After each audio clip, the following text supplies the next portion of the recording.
আস্তে আস্তে করে আমার বাপ বলেছিলেন, বেটি রে, আমার মরে যাওয়ার পরে আমার পরিবারের মধ্য থেকে 6 মাসের ভিতরে ভিতরে সর্বপ্রথম যে মানুষটা আমার সঙ্গে দেখা করবে কবরে, সেটা হলে তুমি। তোমার সঙ্গে আমার মোলাকাত হবে আগে। তোমার 9টা মা থেকে গেল, এরা কেউ মরবে না আগে। তোমার স্বামী আলী থেকে গেল, এ মরবে না আগে। তুমি যে আছো এসে, তো এই পরিবারের ভেতর থেকে প্রথম ব্যক্তি যে মারা যাবে, তো তুমি মারা যাবে খুব তাড়াতাড়ি, আর তোমার সঙ্গে কবরে দেখা হবে আমার। ফাতেমা বলছেন, হিসাব করে দেখছি নানি 6 মাস হয়ে গেছে আমার।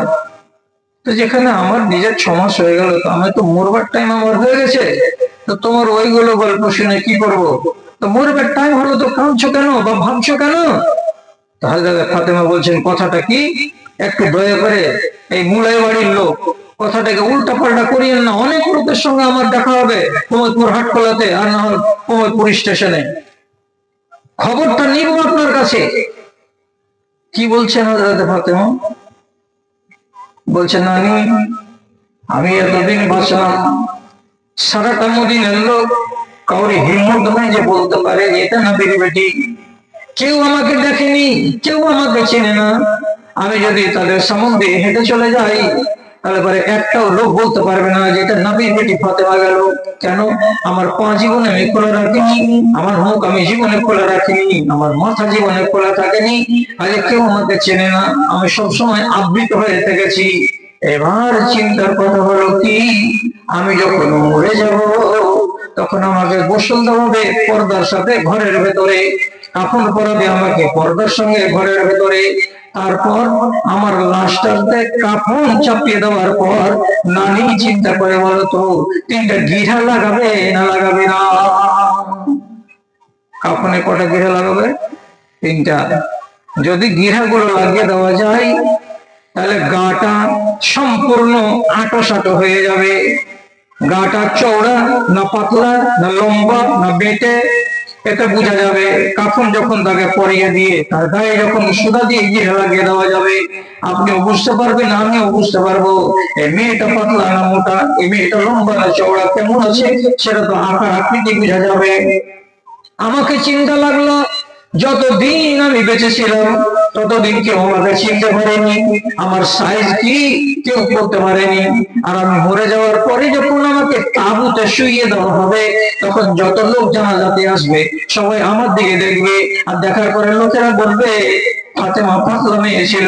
তাহলে আমাকে যদি পাতলা বলে কেউ চিহ্নিত করে দেয়, তোমার ইজ্জত কোথায় গেল, আমার পর্দা কোথায় গেল? কেউ যদি বলে দেয় ফাতেমা এমনি লম্বা ছিল, তার 5 ফিট 3.5 ইঞ্চের সাইজ হয়ে যাবে, আমার সাইজ যদি কোনো মানুষ মেপে দিতে পারে কাপড়ের দিকে দেখে, তাহলে আমার ইজ্জত কোথায় গেল, আমার পর্দা কোথায় গেল? এই কথাটা যখন চিন্তা করছি যে মরণের পরে এই হালাত হবে, তখন আমার মাথাটা ভারী হয়ে যাচ্ছে নানি, যে আমি বেপরদা হয়ে কেন কবরে যাবো। নানি বলছে,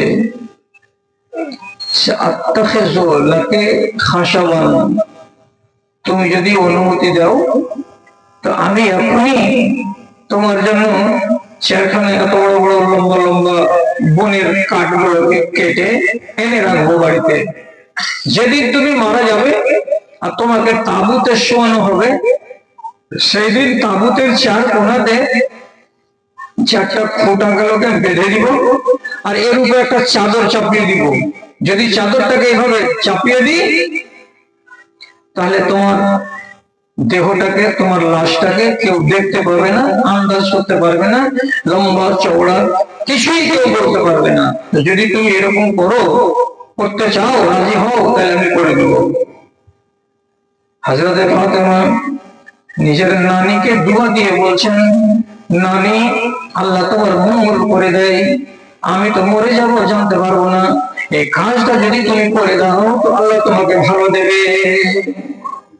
ফাতেমা মারা গেলেন, তখন এরকম করে 4 কোণাতে খুঁটি দিয়ে কাপড় লটকে দিয়ে টপ্পরের মতো করে দেওয়া হলো, আর এইভাবে তাকে কবরস্থানে নিয়ে যাওয়া হলো, যে তার কাফনকে কেউ দেখতে পেল না, তার সাইজ কি কেউ বুঝতে পারলো না।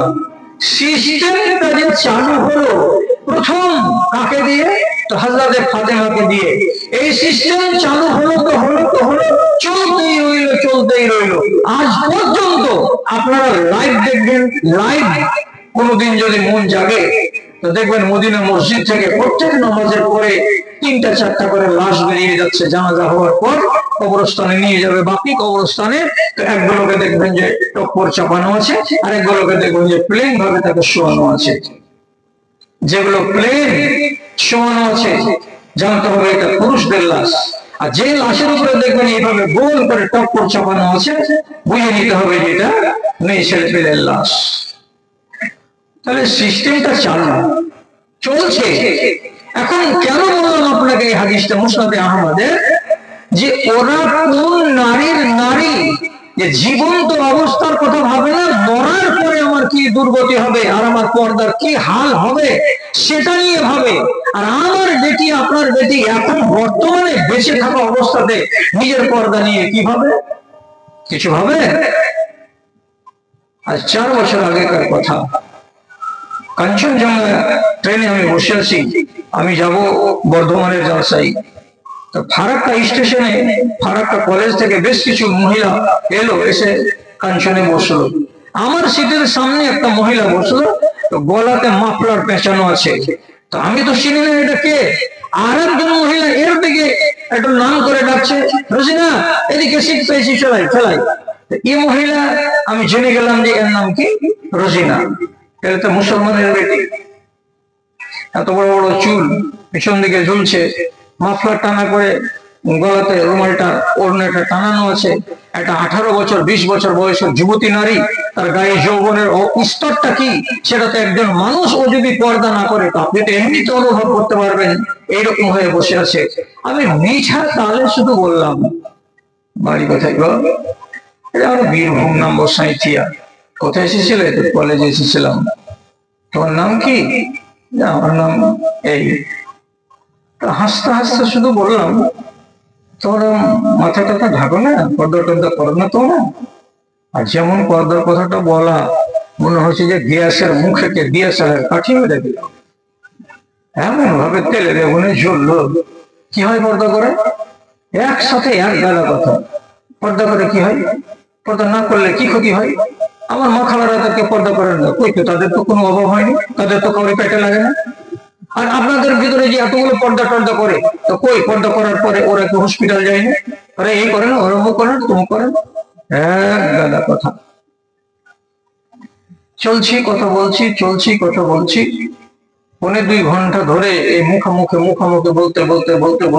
বলতে যখন নিজের স্টেশনে নামছে, নামার আগে বলছে, বলি সাহেব আমরা দুর্ভাগ্য আমাদের যে ডানে আর বামে হিন্দুদের সঙ্গে আমার উঠা আর বসা, এই জন্য আমরা ওদের কৃষ্টি কালচার গুলোকে খানিকটা আপন করে নিয়েছি।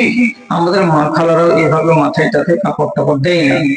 আপনি যে কথাগুলো বললেন এগুলো সব সাহাবীদের মেয়েদের বিবিদের ঘটনা, এদের মতো কি আমরা হতে পারবো? আমি বললাম, হতে সম্পূর্ণ না করতে গেলে একটা অংশ তো করো, যাতে আল্লাহকে বলা যাবে যে হ্যাঁ আমি পর্দা করেছিলাম। তোমার মাথার চুলটা তো দেখতে সুন্দর লাগে, এটা কোন বেটা ছেলেকে ভালো লাগে না? তুমি বলো তো, পৃথিবীর সবাইকে ভালো লাগে। যাকে যেটা ভালো লাগে সে সেটা তো পেতে চাই, তো সে সেটা কি পাই? তোমার এত সুন্দর চেহারা, তোমার এত সুন্দর যৌবন, যে তোমার দিকে দেখছে তাকেই ভালো লাগছে। তুমি যে ভালো লাগাচ্ছ অপর পুরুষকে, তো ওই লোকটা যদি তোমার কাছে কিছু চাই তো তুমি কি তাকে দেবে? তুমি তো দেবে না। তাহলে ওকে ভালো লাগাচ্ছ কেন? ওকে ভালো লাগাচ্ছ কেন? এই জন্য তো রাসূলুল্লাহ বলেছেন, না তুমি কথা বলবে ওর সঙ্গে আজনবীর, আর না আজনবী কথা বলবে তোমার সাথে।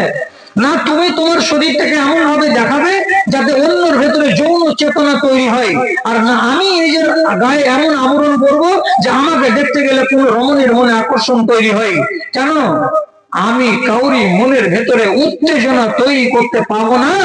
কারণ আমার মন যদি খালি বলে যে এই নারীকে দেখলাম, আর আমি যদি খালি উস করি আর বলি এইরকম একটা নারী যদি পেতাম, বা এই মহিলাকে যদি আমি পেতাম, তো এই করতাম সেই করতাম, হ্যান করতাম ত্যান করতাম, যতটি কথা আমি মুখে বলবো সমস্তটি পাপের কথা বলবো। পাপটা করালো কে? তুমি। কেন পাপ করালে তুমি আমাকে? সব কথা হলো শেষে শুধু একটু নরম হলো, আর নরম হয়ে স্টেশন থেকে নেমে চলে গেল। ওকে তো নরম করতে পারলাম। আজকে আমার গ্রামের টিকে বলেন তো, তোরা নরম হবে গে খালা? কি কি নরম হবে মাওলানা? হাদিসে লেখা আছে, লা ইউতানা ফিরাসে আহাদিকুম মাফিতান খায়রুন লাহু আন ইয়ামুসসা রাজুলান।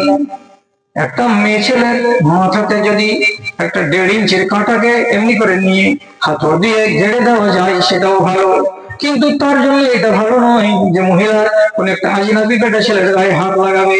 একটা পুরুষ লোক একটা জোয়ান ছেলের মাথাতে একটা 1 ইঞ্চি কাঁটাকে যদি হাতুড় মেরে ঘেড়ে দেওয়া যায় এটা তার জন্য ভালো, কিন্তু এটা তার জন্য ভালো নয়। সে একটা অচেনা রমণীর গায়ে হাত লাগায়। কত কঠিন কথা হলো। অথচ মূলের বাড়িতে সর্দারের বাড়ি বিয়ে গেল, এশারের টাইম এশার নামাজের পরে দেখতে পাওয়া যায় 20টা বেটি ছেলে এতখানি হলদি বেটালিয়া বসে আছে মোতায়েন। হ্যাঁ, ওই সর্দারের বেটাকে কষে লাগাই জন্য। কে তোমার এটা? তোমার মাহরাম? মাহরামের মানে কি? এটা কি তোমার বেটা? এটা কি তোমার ভাই? এটা কি তোমার চাচা? যার সঙ্গে বিয়ে করা জায়েজ নয় তাকে বলা হয় মাহরাম। যে মাহরাম তার গায়ে তুমি হাত লাগাতে পারবে, আর যে তোমার মাহরাম নয় তার গায়ে তুমি যদি হাত লাগাও তো কত বড় হারামি কাজ করলে এটা তোমার অনুমান হচ্ছে। ও যদি হলুদ মাখবে, ওর মাকে বলো, ওর ফুফুকে বলো, ওর দাদিকে বলো, ওর নানিকে বলো, ওর খালাকে বলো, ওর বোনকে বলো, এগুলো হলো মাহরাম। এদের সাথে তার বিয়ে চলবে না। এরা ইচ্ছা করলে পিঠে আর হাতে মুখে একটু মাখিয়ে দিতে পারে। আর যারা মাহরাম নয়, যার সঙ্গে বিয়ে করা যায় আছে, অর্থাৎ দক্ষিণ মাথার একটা মেয়ে ছেলে হলুদ মাখাতে এসেছে, ওর সাথে বিয়ে করা যায় না। এই মেয়ে ছেলে এই বেটা ছেলেটাকে ছুঁতে পাবে না। কিন্তু আমাদের জাত বোনেরা, আমাদের জাতের মেয়েরা কেউ কানুন মানে না।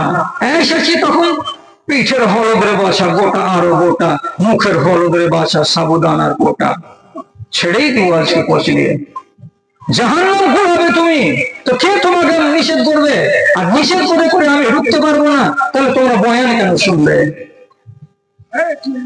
যা কথা অনেক আছে আপনাকে সংশোধন করার, আমাদের সংশোধন হওয়ার। এক কথাই বলছি, আল্লাহ তাআলা পাস করা লোক আর ফেল করা লোকের একটা তালিকা দিয়েছেন। পাস করা লোক কারা আর ফেল করা লোক কারা। আর ওয়াজ করবো না আমি, ভালো টাইম এগিয়ে দিয়েছি আমি। সেটা কি বলছি বলে শেষ করে দিচ্ছি। পাস করা লোক কারা আর ফেল করা লোক কারা, আল্লাহ তাআলা সূরা বাকারার গোড়াতে বলছেন, দ্বিতীয় রূপে, আল্লাযীনা ইয়ানকুযুনা আহদাল্লাহি মিন বা'দি মিসাকিহি ওয়া ইয়াকতাউনা মা আমারাল্লাহু বিহি আন ইউসালা ওয়া ইফসিদুনা ফিল আরদি উলাইকা হুমুল খাসিরুন। আল্লাহ তাআলা যেটি নিষেধ করেছেন, নিষেধ দিকে যদি নিষেধ বলে মেনে নেই, আল্লাহ তাআলা যেটিকে আদেশ করেছেন, আদেশ করাকে যদি আদেশ বলে মেনে নেই, তাহলে এই মানুষগুলো হলো পাস।